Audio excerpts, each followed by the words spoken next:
Welcome back to Hashtag Single with Jeanette Bonner. I am not a relationship expert or sex therapist. I'm just a regular New York City woman navigating the world as a single, independent feminist. Hashtag Single is about having honest conversations with other singles in today's device-obsessed culture. So I hope you'll join me on this interesting, challenging, and complex journey as we navigate the ins and outs of singledom. Hey, everybody. Welcome back to Hashtag Single. I'm so happy that you are here with us today.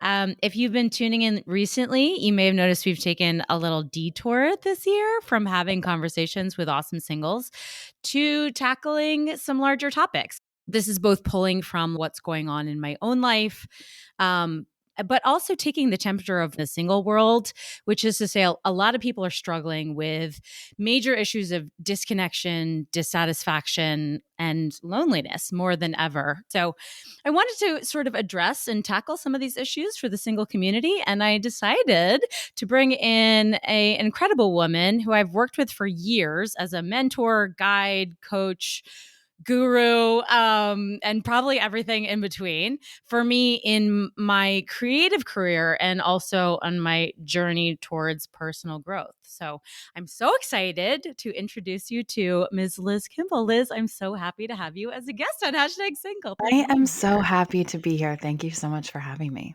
Liz and I have not seen each other. Well, I was saying in person, but like this isn't, we're still virtual, but just seeing your face in real time is very exciting for me. It's been years. I know. Or has it? Or what is even time? What is time? What is pandemic? Who are we? What is real? I know. I wanted to recognize and thank you for your thoughts and your words that you share on social media specifically. One of the reasons that you're here and I'm sharing you with the Hashtag Single community is I don't even know how to give it a framework or a title, but let's just say I was struggling with where I was at in my life and where I was at with my personal projects. And your words just really seem to find the right place, not just for me, but with many women who are strong leaders trying to carve out a path for themselves. So thank you for your inspiring posts as always. Oh, I'm so happy to hear that they had that resonance for you. That means the world. I'm sure it does. I was just thinking about when I was working through my own podcast block, if you will. I was talking to someone who took the quandary of a podcast block and actually did a podcast for me, like an episode talking about podcast block.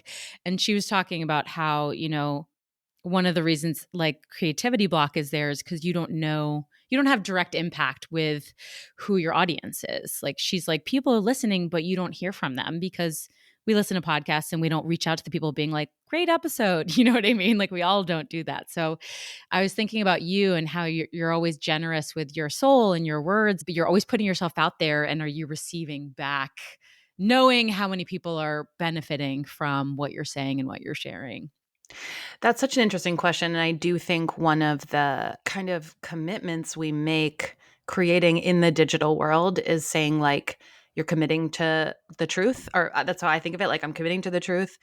I'm going to commit to expressing it through containers that work, if I can find them, Instagram or my blog or whatever, and then releasing the idea that you will ever really know how they're landing on people. You get feedback, then you get positive feedback, you get all the feedback. Mm-hmm. And then there's all kinds of things that are happening that you don't know about. And it's just kind of this great release, I think, because it's just part of the magic, I think, of digital culture, but also it can feel kind of fractured and you can feel a little bit like you're in a void.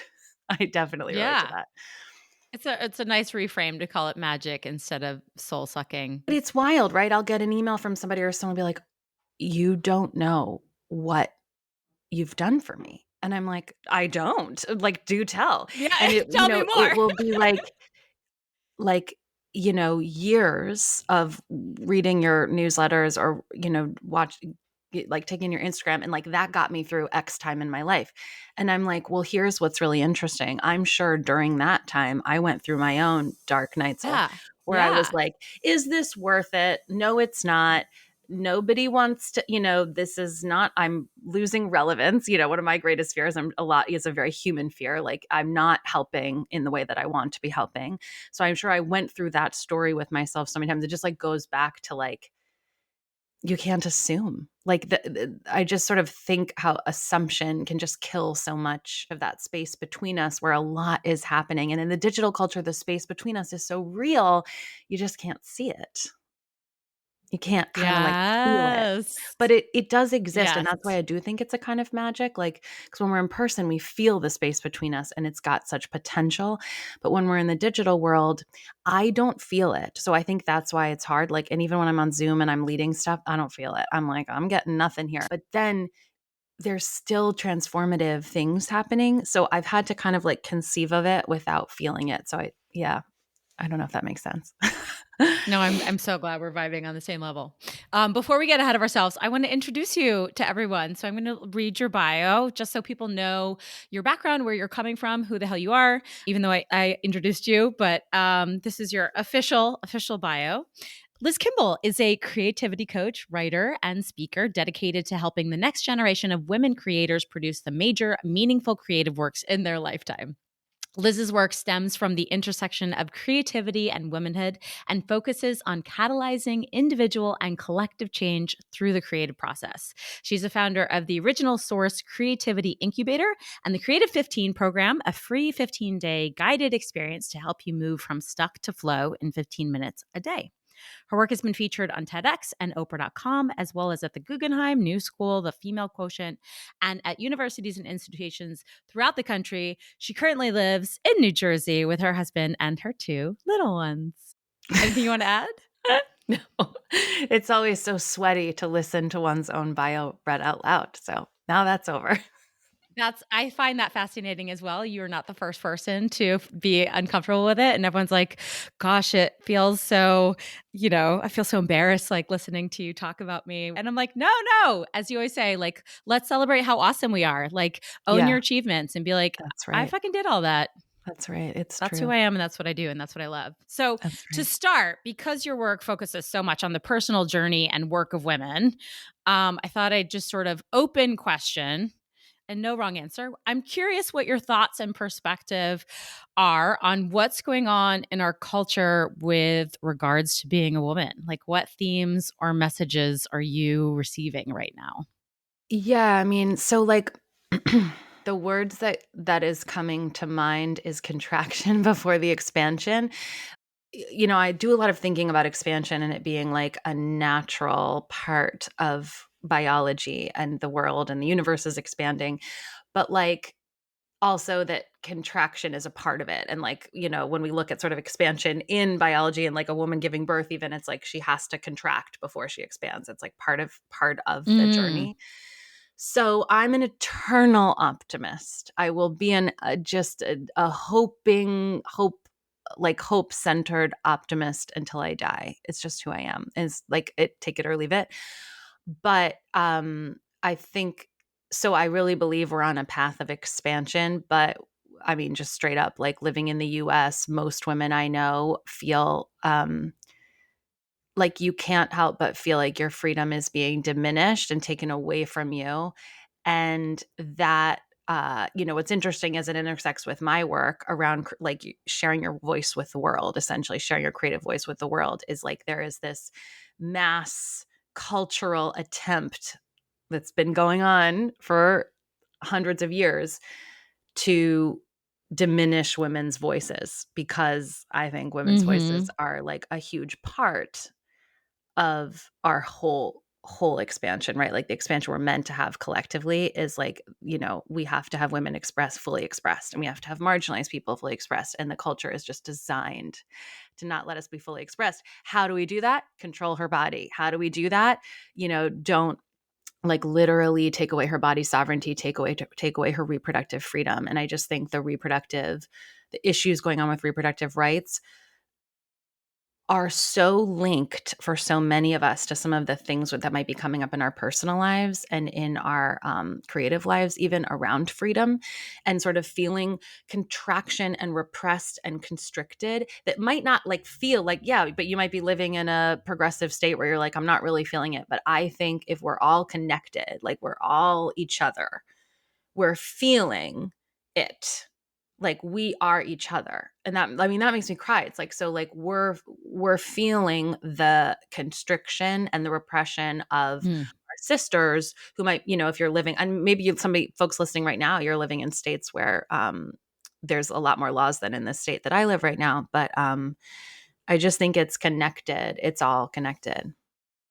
Okay, related question. I know obviously that you're married and you're a mom, but Yeah. curious what your perspective coming from that standpoint is of dating culture and being a single woman in 2023. What's it I- look like from the other side looking back at us and what's going on?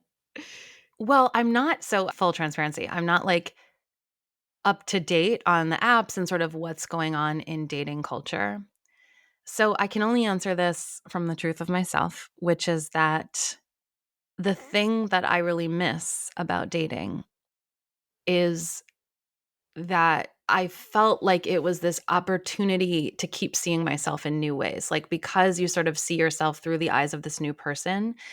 And I just think my biggest fear in life is that like that I stop growing. And I think that's actually a Mm. huge, that's like my biggest fear about marriage, is that like we wake up each morning and we've already decided who the person is and we don't let them become who they're becoming. Which, by the way, happens. Like it happens all day long. But I think like my biggest intention as a married person is to keep fresh eyes and to be like, okay, but my husband is new today and he's becoming always constantly becoming, Mm. and I'm new today. And like, let's not assume that we were who we were yesterday. And what I loved about dating was like, it just felt like I could just sort of keep becoming myself because I wasn't attached to how somebody saw me yesterday.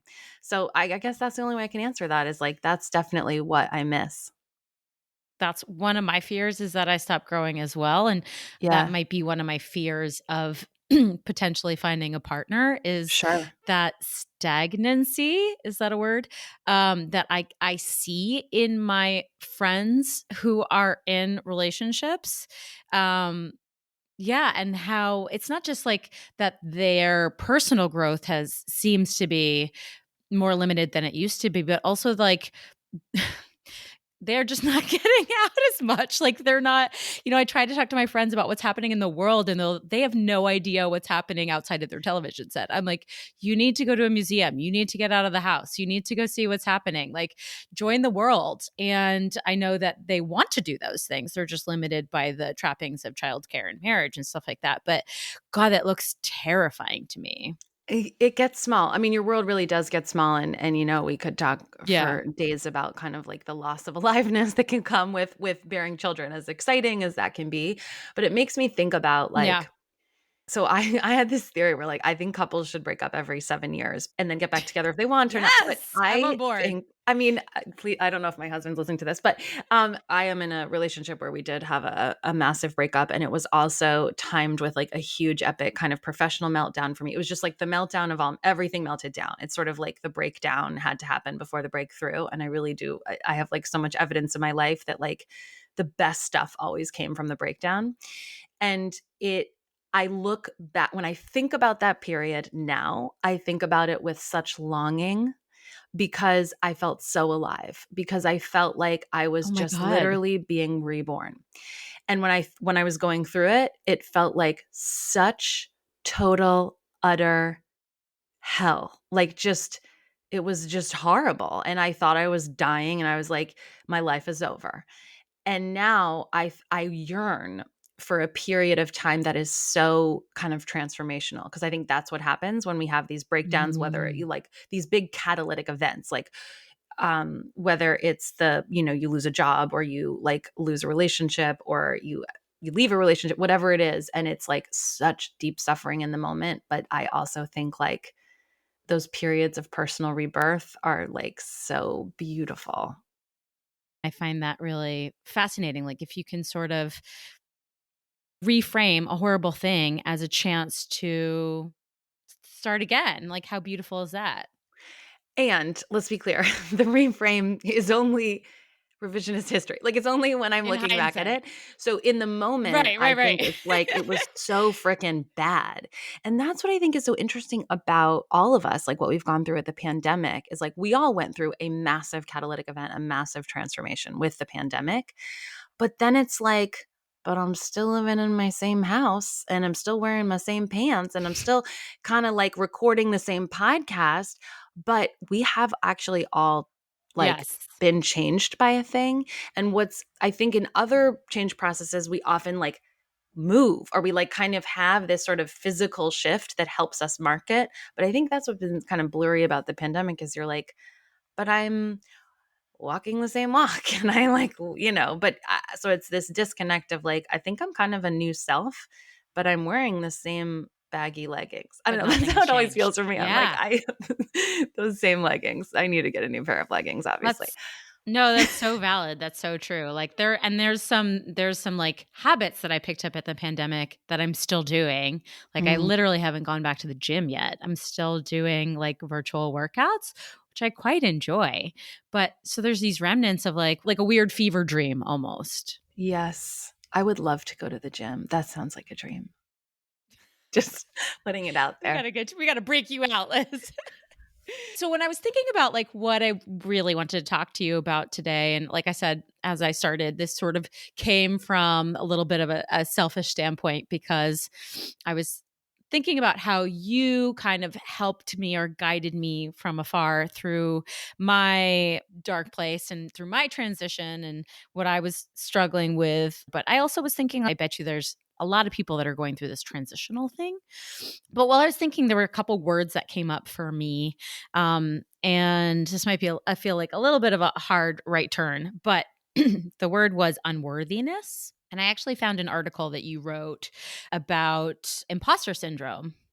It's called Imposter Syndrome is Canceled. So the article addresses how to unlearn patterns of low self worth and its sister feeling of feeling incompetent or untalented, AKA imposter syndrome, which I'm sure is not a new concept to anybody. But I find it really interesting in an article you said it was statistically more prevalent in women. So let's start at the beginning. Why do you think high achieving, intelligent women believe themselves to be unworthy of success? Because a culture has taught us that us in our fully expressed, fully sovereign, fully successful selves um, is a literal threat to everything. So if we keep believing we're imposters every time we get close to feeling fully expressed, rising up, like all of the things that we yearn for, being fully seen, fully in our voices, fully kind of becoming who we're meant to be. Um, when we all do that, the culture as we know it will not exist because the culture as we know it is built on women and other marginalized folks deferring to the traditional people in power. So the thing that has helped me with imposter syndrome, Mm, which by the way, I still deal with every day, is yeah. to give it a, to think about it as a disease of the culture that I live in and not a personal failure of my own. So even if I'm feeling the feelings of imposter syndrome all day long, it doesn't belong to me. It belongs to white supremacist patriarchy. And the culture Mm, that created it taught me to feel unworthy unless I look a certain way and buy a certain thing in all of the ways. Um, is that's where it, in my perspective, just my perspective, that's where it came from. And so that's why I think some of the kind of self-helpy narratives around like, you have imposter syndrome, you're sabotaging yourself, you're the problem. I'm like, no, every woman I know is dealing with this. Therefore, we have to look at the water that we're swimming in, not the, yeah. beautiful frickin' fish in the sea. Yeah, I love this quote. I just wrote it down. I'm just going to read it back to you. What if the plague of women's unworthiness belongs not to the woman, but to the culture that produced her? We can no longer talk about imposter syndrome, self doubt, and unworthiness in women and other marginalized identities without acknowledging the culture and the context from which it was produced. So, stemming on that, I'm curious if you think, like, put in the context of hashtag single, do you think our culture is somehow contributing to women's sense of like unworthiness in dating? I know that's like maybe a reach and I don't want to put words in your mouth, but I'm Sure, just when we talk about 1000%. like jump Yeah, in I say yes. Like, my babies don't feel unworthy. It doesn't exist. So it is a feeling we are taught to have. It's not hmm who we are. So the idea that worth comes from not being single or being single, either way, but like the idea that worth comes from anything other than your humanness, I think is a cultural construct. Now, it's the hardest thing in the world. Like, and it's like right now, literally, I mean, it is the biggest work of my life right now because I like recently started a therapy process and the therapist like blew up my whole life. But anyway, the point Yeah. is, my work, like all of my inner work, personal work right now is on just this idea of like unconditional worth and unconditional mattering. And that there's no move I can make in my life. There's no thing I can do that will kind of make me more worthy or less worthy. But it requires, for me, just a sort of rejection of everything I had constructed, which in my personal opinion is from the culture, is that like, yeah, we all have a thing, right? You're better because you make more money, or you're better because you're married, or you're better because you're not married. It's personal, but it's also like there's patterns in the way what we're teaching people about worthiness. I 100% agree and I think that like it's what's the word I want? Like it's like insidious, meaning it's sort of in the air we breathe. Like I think we Yes. absorb it without even being like totally conceptually aware that it's happening at all the times because I think a lot of us like to think of ourselves as above it, right? We're able to filter out like how we're influenced by patriarchal systems or societal systems that say you have to be married at a certain age or you have to be a mother or something like that, or you have to be straight. And I think a lot of us are ahead of the game. We're sort of like, yeah, no, Yeah. we get that, and we have accepted that that's all bullshit. But Yeah. how does it's just curious to me, like, how it shows up accidentally or in your Yes. subconscious, like, Mhm. when I'm dating. I guess the theory that I'm sort of working with is, like, does this potential thought of being unworthy, could it potentially be a self-sabotaging negative manifestation of, "This isn't working for me?" Does that make Oh, sense? say more. Well, like, I guess I'm thinking it's like if you've been on, for example, not me, but yes, me, if you've been on dating apps for 10 years or so, right? And you deal with as much bullshit as as those of us who are on dating apps know is out there. Mm. Um, I think there is a sense of it's not that I'm unworthy of the people on the app, but perhaps I feel like I am unworthy of the thing I'm chasing. Oh, That makes yeah. sense.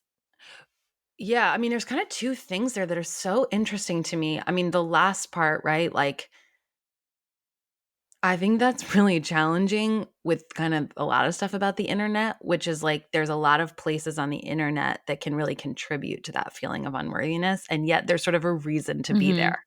So it's like there's a reason for you to be on those apps, and you're noticing like this is really not helping the cause, of Right, like right. feeling good and trusting myself, which I think Yes.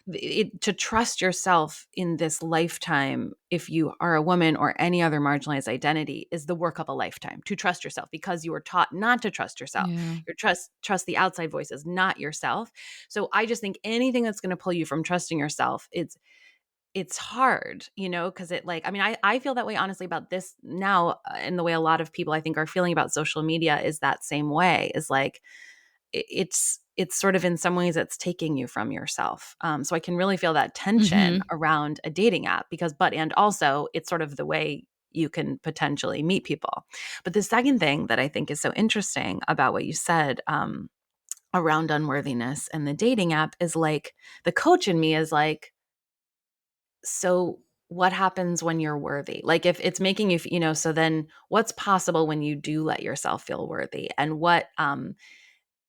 who are you when you're worthy? I think sometimes that opens up new parts of ourselves and kind of calls forth new parts of ourselves that might be laying dormant. Just a thought. I love that. I mean, it's such a clusterfuck of emotions in psychology, like dating apps. Like, I feel like I'm so worthy and I'm so valuable that Yeah. I feel like that I then don't actually give anyone enough time to show themselves. So that's Oh, why I that's was sort of coming at interesting. it from that self-sabotaging manifestation of like, well, this thing made me feel unworthy because no one wanted to date me. But then I remembered that I was super worthy and they're the problem. And so it's this like snake eating its tail, right? Like you're right. There are very few other options, or at least the expectation to meet people is like all online now. So it's like, well, this is the system that I have to get the thing that I want. But this thing that I want is giving me all these like negative associations that trying to not feed into, but you can't help but feeling both things at the same time. Yeah, I really feel that. And I also think what's so relatable is that I hear this from so many women is this simultaneous feeling that I'm like, I am a freaking goddess. Like there's this waking up that we've all been doing over the last several years, which is like, I'm literally the creative power of the universe. And so are you. And so are you. And we all are. And like, Yeah. we're goddesses. And I feel like trash. Like, and it's just like, how can those two thoughts be in my body at the same Yes. time? But, and also like, how can I welcome them? Because they are just, it is all present, inside of myself. Um, it's something interesting too, Jeanette, is like, I wonder too if something's trying to change. Like, I just think so often when it's like all the kind of the negative emotions come up and like the feeling of block and the feeling like, I don't know if I want to be here. Like, I think I've noticed just as observing people's lives for so many years now, it's like, I think that those feelings, which all feel like they're going in the wrong direction, they start to come up when something underneath is trying to change. And like the story is trying to kind of get bigger or get different, and your life is Mm. just trying to move. And I love this concept. It came from Tara Sophia Moore. I just love her work. And she just has this idea that like your life is its own entity and it's kind of trying to speak to you. Like it's not yourself, like it's you and then there's your life. And that if you can like listen to what your life is trying to say underneath all of the feelings. And sometimes I think that all the kind of drama feelings come up when our life is trying to speak to us. So who knows what it is, but I think sometimes it's just like, oh, maybe you're exactly right. Like a story is trying to change, the story is trying to kind of get bigger or evolve, but it sucks the way it happens because it's always like just the Yeah. feelings of, yeah. I'm going to pull up Instagram and read you a social media post that you wrote. It's great Um, because I don't remember anything after having 2 kids, so, like, it'll feel like it's brand new to me. you were talking about your son Mateo teething. Do you remember this Oh, post? no, I remember nothing, Jeanette, No. so fill me in. You were talking about how um I think it was more about how this what we're sort of generating on, which is these moments of transition, and they're very physically apparent in children. Like when they're going through Yeah, physical transitions, they're yeah, disasters, they're little tornadoes, right? yeah. So, but how does that manifest in adult life? Um, it's a little trickier. It's a little more internal. And so you were like, if you are feeling any of these things, including paralyzing self doubt, angst, or creative thrashiness, which is a word I love, a feeling like nothing is happening around your work, which you decide is your fault, increased levels of insecurity, fear, imposter syndrome, as we've been talking about, questioning everything, feeling scattered with lots of ideas, and an inability to choose a focus, lack of motivation or inspiration slash feeling of dryness, a vicious bout of perfectionism that's keeping you from releasing your work, systems or strategies that once worked start breaking down, and then applying to grad school, which is just a hilarious moment. I'm not applying to grad school, but this idea of like, oh, hey, if you're feeling any of these things, like stop. Like your life is not a failure, disaster, but perhaps you are in a moment of major, major transition and you are just disconnected from your subconscious or you're disconnected from your energy source and you don't know why this is going on, but something is going to happen. It's what I've observed to be true. Like that's my job, right? I like watch people in their creative processes, in their work and in their lives. Like that is my job to watch and listen and to respond to that. And so I've watched it so many times to know that usually after those periods, something happens. Like a breakthrough really does happen. But I think that the difference is that when my son's teething, we're like, oh, he's teething. We expect this like really crappy part. And I was even saying in the article, I think that there's an app where you like go in with your kids and like the app tells you like prepare for crazy times, it's I gonna love be that. bad. If there's a storm cloud and you're like, it doesn't make the storm any better, but at least I know the storm cloud is normal. And I think one of the things that happens in adulthood is you're like, oh, I never get to all of the storms are culturally inappropriate. So that every time I get to a storm, which is actually kind of part of being human, part of a change process, part of like living an awake life, I'm invisible kind of like if let's when you don't know what you're like let's just take an example of somebody who's like I thought I wanted a thing and now I'm not sure if I want a thing and I may be wanting something Mm, else and that thing and that life I thought I was moving toward I actually don't know if I want but I don't know what I'm moving toward yet. That's like so uncomfortable to our culture because our yeah. culture is like, who are you? What do you do? What's your goal? And, how are you impressive? And if you don't have that list for our culture, you feel worthless culturally and invisible. When what's actually happening is your life is trying to become more of itself and you're trying, everything is going to get better and more truthful and more beautiful. But I think what's so hard is you feel like I feel so unseen and sort of like invaluable when really how are you else going to get there? Like you got to have the confusion to kind of confusion is the Mm. prerequisite to sort of that clarity. But I think we accept the teething because we're like, oh, they're kids. But this is the adult version of teething. I mean, like, it's like you're something new is trying to grow in and it's painful. Um, and suffering, but I also think you're really in touch with yeah, I mean, it's just my personal belief that it's like an incredibly sacred process. I just don't think we like it. We like before and after shows. We like here she was before. I do too. I watch these home makeover shows and I cry like buckets. I'm like, I love watching the end. They transform the whole thing, but it's like there was crap in the middle of that, and that crap is Right. actually They were living with 8 vital. months of dust that nobody talked about. Yeah, Yeah. but that's not TV, good TV. The transformation story sells when you skip the middle, but it eclipses your kind of human experience, which I think gets confusing because then you're thinking my life is supposed to be like the before and after, but I'm in this middle for a long time and it feels messy. Yeah. I think about that in relation to dating all the time because one of the things I've struggled with is like people constantly kind of telling me, not even like trying to say things to inspire me, but telling me that something will happen in the end. You're going to meet someone, hang in there. It's just not your time. You're in the Yeah. middle right now. Like, eventually it will happen. And the thing that pisses me off is like, you don't know that. I don't know that. We're Yeah. all totally out of control in terms of the timing. And if I ever meet someone.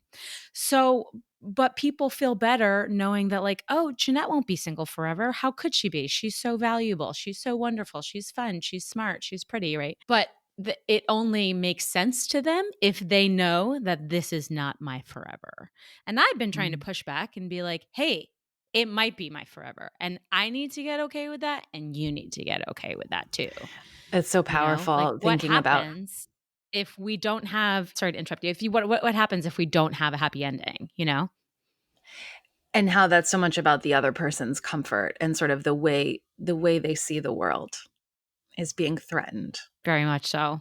So, I mean, like in talking around this, like when we're struggling and experiencing a negative process, whether it's temporary or whether it is long term or whether we can't see the ending of it, how do we fall back in love with being open, searching, having curiosity, especially in like a result driven culture and society? Yeah, it's such a good question. I mean, because it also is like no one knows what's going to happen ever. Like that's what's so interesting about people trying to predict Truly. what. So it's always so interesting to me when anyone is trying to like make those kind of predict things with certainty. Um, there's a couple of things that like I'll always kind of invite clients to do when they're going through these kinds of processes. And like the first is just like tell the truth about everything. Like that the truth is always going to be the strategy and the pathway, even if the truth is uncomfortable. So if the truth is like, I really hate being on dating apps, but you want it to be different. The number one place we're going to begin is always like the center of your truth, and that's the most important voice in the room, and that we're not trying to solve anything. We're just trying to listen to your truth as deeply as possible. So it's like, and I'm trying to do this with myself right now around my postpartum process, because I just keep being like, well, when am I going to get happy again? You know, like when is the darkness going to go away? And like I think that the thing I've been on the good days trying to say is like, you're just as real when it's dark as you are when it's light. Like, even if the culture doesn't like you when it's dark, you're a real human being. Your experience is real. And just like exactly how you're feeling is the only thing we have. You know, it's the only thing we have. So that's kind of number one, is just like the truth is the strategy. And then the second thing is like, I love this concept. It comes from Martha Beck. She's like the grandmother of life coaching, but she just talks about like this concept of moving toward what feels warm. I don't know. I just love this concept. It's just like, and it's sort of just like Mm. when you don't know what to do and when things are feeling dark, it's just like, what is one thing that just feels good? And to me, warmth just means like not pressure and not trying to like make myself want a Hmm. thing I don't want. And it's not trying to be like toxically positive. It's just like, what is one thing that feels good? You know, what is sort of like one little bit of warmth? And is that like, it's not the end all solve. It's just like moving toward warmth. That's such a beautiful way to approach it, because I think, like, theoretically, everything that we do in life should come from a place that makes us feel good. I know it's like a real easy statement because how ridiculous life isn't always fun, makes us feel good. But we forget that in all moments, you can choose to do something totally different. And even if that's just an adjustment in your mindset, I love this idea of like, if you're experiencing discomfort in the moment, just to be like, well, I can't, the whole picture is very Too difficult. It's much. Yeah. really exhausting. Yeah. To think about dating as a whole and how do I meet people and how people are behaving and why men are confused on like what's appropriate behavior. So when that can feel overwhelming, you just sort of say like, okay, well, what's one thing that can make me feel better in this moment, or warm or cozy or bring a smile to my face? You know, maybe it's closing the app. Maybe it's being like, let me get a cookie. I don't know. Yeah, but I think, I mean, the way I would respond to like closing the app is like, if that feels like the most truthful thing you need to do, you are absolutely making a positive step in the direction of your life. Like, that's positive, like ending things, quitting things, even if it's for a week. Yeah. It's it's an incredibly powerful move. It doesn't feel like a powerful move because it's like it's a stopping of a thing, but it's actually totally making space for something else. We don't know what it is. It could be just new flow to come into your life. But anytime you say like, I'm going to stop kind of trying to fit myself into a thing that does not feel right for me at this time, I just think you need to celebrate yourself. Anyone who's like, I just feel like I need to like quit this thing for a minute, quit the thing. And then you Yeah. just see what happens in that new space. And it might be that like when enough people are, something is not working for them, that's when creative ideas are born. You know, your frustration, whoever you are with that, is real and it's valid. And I think there's power in the telling the truth about it. It makes me think of something interesting. I was talking about my frustration around like why I was making my podcast, and I felt like I'd let people down, I'd let myself down. I didn't know why I wasn't doing it, and I don't know what I was doing. But, you know, what you were talking about makes reminds me of that. Well, can I And what we ask were you a saying earlier question? about like trying to take clues. Yeah. What insight did you get from the break? I I knew that I was having a block around it for a reason. That was one of the weirdest things about it. Like I was like, I know that I'm stuck. I know why I'm not doing it, but I don't know why I'm not doing it. Do you know what I mean? So right. Yes, it's Um stuck. It doesn't always, I think that's so important, is that you don't usually know what really is. You feel something before you know what's happening, I yes. think. The woman who ended up posting her podcast about having podcasters block, she was just like, I wonder if you started the podcast and you had a specific need in 2018 to like not feel so isolated as a single person and connect to your community. And I really wanted to destigmatize being single and normalize it and find other people and be like, hey, this is okay. And you and I are going to be okay. And she said, it's been 4 years. So I wonder if that need has been met. It's that simple. So I think maybe that was my biggest takeaway was honoring that when you start something, a couple years later, as we sort of talked about earlier, like you can be a different person and we forget to check in and be like, well, what did I want back then and what do I want now? It's an interesting parallel that we're actually in a relationship with our creative work and a particular creative project. Like going back to the marriage metaphor of like, I want to make sure that we're both letting ourselves be new people every day. I actually think that like creative work is here to help you become the next version of yourself. And so it sounds like that's being reflected back in a few places where it's like, so maybe your becoming happened like through this particular chapter of it. And so it's trying to, it's sort of has there's a new story that's trying to be written here. And it might be through the podcast, but it's definitely going to be, the question might end up being different because you've changed now and you have to create from the new person that you are as opposed to kind of the person who started it. I love that. And there's one sort of to sum it up. I wanted to ask you, sort of like bring this back to a conversation that I feel like we've had many times. Something that you asked me, like recurring theme in your work, is this key phrase, do the next brave thing. And I wanted to ask you, this may be like a really big question, but what do you think the next brave thing is for women right now? And what might it be for single women? It's a biggie. Yeah, it is. It's funny because like the thing that it's making me think about is like, and this happens to all marginalized groups. It's like somebody's like, why is it always like when we talk about women scientists, it's always women scientists. But when it's like a male scientist, it's just a scientist. They're not grouped in Right, this right, kind of right. gender way. So there's a part of me that's like, whatever she fucking wants is the next brave thing for that individual woman. Like I've been personally, I don't know if anyone has been feeling this. And this is actually my own kind of process of like the kind of person I've been being publicly for the last several years. I don't know if that's the person. I probably won't be that person moving forward. Like I'm changing. I just had 2 kids. I was totally changed by them. And I've been having this feeling recently where I'm like, I just can't think about changing the world every day. Like I literally just have to like Right. wake up and be like, am I telling the truth to myself? Am I trying to trust myself? Am I trying to, let myself be worthy without all the conditions? And like maybe that's enough today. Because I think it's interesting when I heard that question, I was just sort of like, the next brave thing is to do exactly what you want to do. And for single women,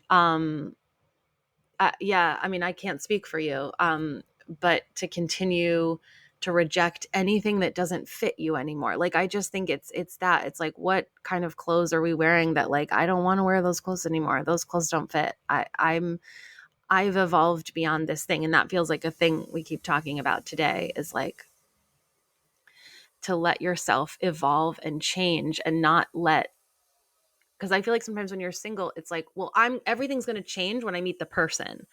But really, you're a human being. You're going through all of this change all of the time. And no person defines that for you. And by the way, then you get married and then it's like really hard to change. So, yeah, I guess it's like giving ourselves permission to do what we want and to change. Ugh, it's so beautiful. I mean, there's so many things that you have said today and we've said in this conversation that really resonate both with me and my year, but I think to of what a lot of people are going through as we sort of talk about this transition of discontent in dating. And I think maybe it's just as simple as like owning and speaking your truth, being worthy without conditions, and like letting yourself evolve. I think it's so simple and it's so beautiful. Yeah, like a cool creative exercise we could all do is just like imagine we're turning the page on whatever it is for each of us and just be like, okay, new story, new chapter. And without thinking, just like write the title of the chapter. It is a time of new beginnings. And I feel like giving ourselves permission to kind of begin again is a thing that I'm really thinking about a lot. Mm, hell yeah. Hell yeah. And I just like want to reiterate that back. Maybe just giving ourselves permission. Maybe that's just the goal of 2023. Be worthy without conditions and give ourselves permission. Speak your truth. I love that. Liz, I love talking to you. I love how the way your brain works. I love that you let me ask you hard questions that don't have answers about the world and our culture and our society and the difficulty of being an unpartnered woman in it. So gosh, this has been more than you know. I'm so happy to speak with you today. It's such an honor. Thank you all. I just thank you all for listening. You're very sweet. I hope you all who are listening got as much from this episode as I did speaking to Liz. If you want to follow her, I'll make sure to tag her in all our posts as well. And thank you for being here. Thanks for coming back after a long hiatus where I gave nobody any information about when I might return. So I appreciate you listening. And as always, if you feel like this resonated with you and you want to share it with a friend, I encourage you to do so. You can join us over on Instagram at #singlepod as always. And I have a couple more episodes coming up down the pipeline. So I do hope you stay with me. But that is it for this episode, y'all. And we will catch you next time.